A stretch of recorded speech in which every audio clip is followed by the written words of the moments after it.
সমাজের বেকারত্ব একটি অভিশাপ। এই অভিশাপে বাংলাদেশ জর্জরিত হয়ে আছে। কত শাসকই তো শাসন করলেন বাংলাদেশকে, অথচ গত 53 বছরের অধিক সময়েও যুক্ততার এই কাজটি করা সম্ভব হয়নি। এ কারণেই দেশের জনগোষ্ঠীর একটি বড় অংশ বেকারত্বের ফলে আত্মসম্মান ও মর্যাদাবোধ হারিয়ে ফেলছে। বেকার জীবনের গ্লানি নিয়ে অনেকের মধ্যে এমন হতাশার জন্ম দিয়েছে যে কখনোই সুদিন আসবে না।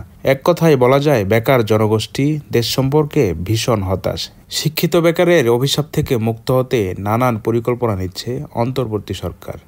ডক্টর ইউনূস সরকারের পরিকল্পনাই তুলে ধরব আজকের ভিডিওতে। চলুন শুরু করা যাক। জাতীয় বিশ্ববিদ্যালয়ের 40 থেকে 50 লাখ শিক্ষার্থী অধ্যয়ন করছেন। এই বিপুল সংখ্যক শিক্ষার্থীকে কর্মমুখী শিক্ষায় যুক্ত করাই এর প্রধান লক্ষ্য। এই পরিকল্পনার অংশ হিসেবে শিক্ষায় গুণগত পরিবর্তন চাই অন্তর্বর্তীকালীন সরকার। উচ্চশিক্ষিতদের মধ্যে বেকারত্ব দূরীকরণের লক্ষ্যে বেশ কিছু কর্মপরিকল্পনা বাস্তবায়নের পথে হাঁটছে সরকার। এর মধ্যে অন্যতম অনার্সের কারিকুলামে পরিবর্তন।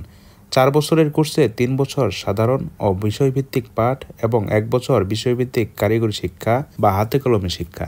যেসব শিক্ষার্থী সাধারণ বিষয়ে অধ্যয়নরত থাকবেন তাদের জন্য স্পেশালাইজড কোর্সের ব্যবস্থার পরিকল্পনা চলছে। জাতীয় বিশ্ববিদ্যালয়ের শিক্ষার্থীদের কারিগরি শিক্ষায় শিক্ষিত করতে 1 বছর বাধ্যতামূলক করা হচ্ছে কারিগরি শিক্ষা। চূড়ান্ত পরিকল্পনা অনুযায়ী জাতীয় বিশ্ববিদ্যালয়ের অধীনে 4 বছরের অনার্স কোর্সকে 3 বছরের কোর্স করা হবে। বাকি 1 বছরের ডিপ্লোমা ও কারিগরির ওপর ব্যাপকভাবে শিক্ষা দেওয়া হবে। 3 বছরের অনার্স শেষ করে একটি সার্টিফিকেট এবং 1 বছরের কারিগরি শিক্ষার সার্টিফিকেট দেওয়া হবে। এর মাধ্যমে অনার্স পড়ার যে স্বপ্ন সেটা পূরণ হওয়ার পাশাপাশি কারিগরি শিক্ষার কারণে চাকরির বাজারেও সফলতা পাবে।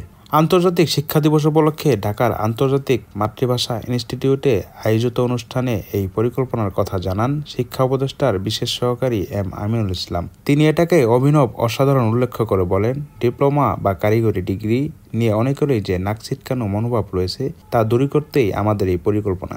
এটার জন্য অভিনব ব্যবস্থা করতে যাওয়া হচ্ছে অদূর ভবিষ্যতে। কারিগরি শিক্ষার আমূল পরিবর্তন আনা হবে জানিয়ে অধ্যাপক আমিনুল বলেন, যেটার সবচেয়ে বেশি প্রয়োজন ছিল দেশের জন্য সেটাই সবচেয়ে অনুন্নত অবস্থায় আছে।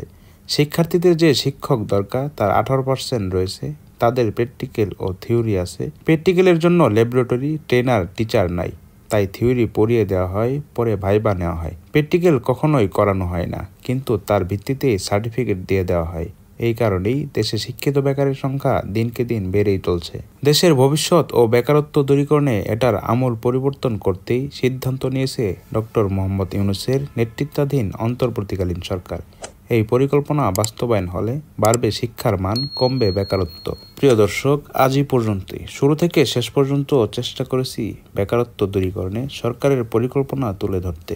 ইনশাল্লাহ আবারও দেখা হবে নতুন কোনো বিষয় নিয়ে। ততদিন পর্যন্ত ভালো থাকুন, সুস্থ থাকুন। আল্লাহ হাফেজ।